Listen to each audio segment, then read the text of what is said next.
of people ask me about the question of, do I rent a house, do I buy a house? And I wish there was one answer for everybody, but it's really different for every single person. So let's say, Jay, I'm a couple coming into the Charlotte metropolitan area or into Columbia, South Carolina, and we know that we're going to be in the area for a number of years. Well, I may initially say, in this marketplace, you want to look at what area of the city you want to live in.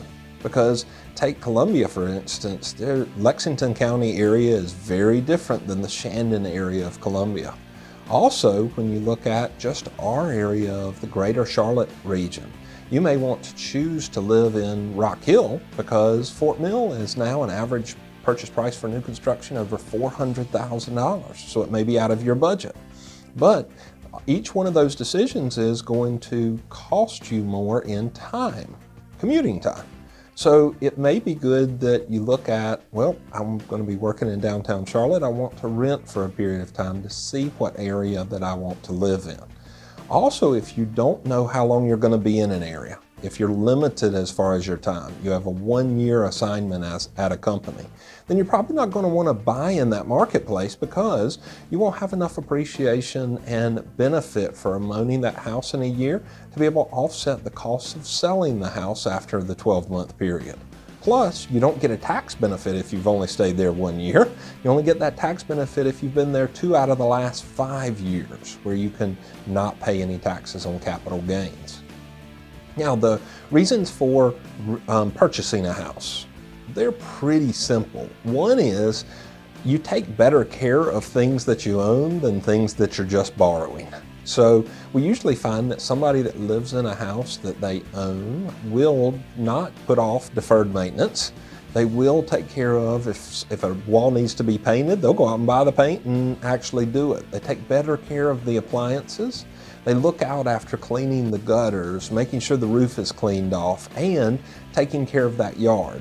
We have a lot more people doing yard work in a yard they own than in one that they are just renting.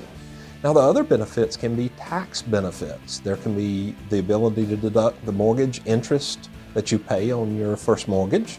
Obviously, if you've got questions on some of the limitations out of the new tax reform, check out my other recording on the tax reform bills.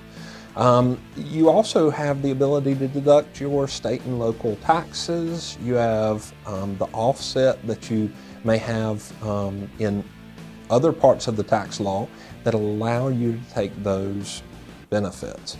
There could be some other benefits from owning the house tax-wise, but remember that the main benefits are living in a neighborhood and taking care of it. You have a much stronger connection to that neighborhood, much less turnover in an owned versus rental neighborhood, and there can be just some huge benefits to increase in value.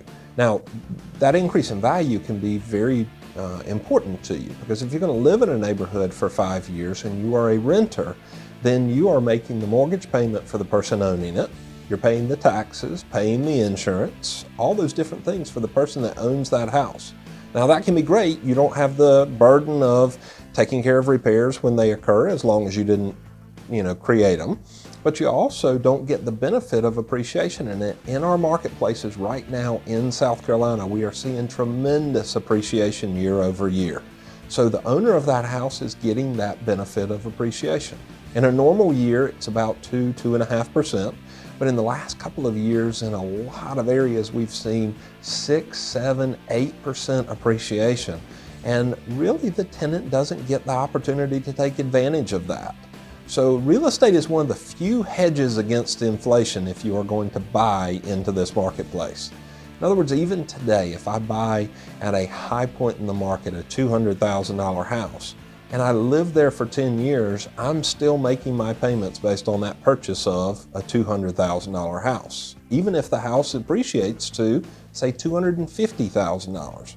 I'm not taxed on that money, maybe never, but if at all, then at the sale of the property. So there's a lot of benefits to owning a house. There can be benefits to renting. They're personal benefits, and depending on what part of life you are in, whether or not you may have to choose to rent. But either way, we can help you with these. And of course, as Rinehart Realty, we want to make sure that you get into a house that you can afford so that you're there to make those major life moves when it occurs.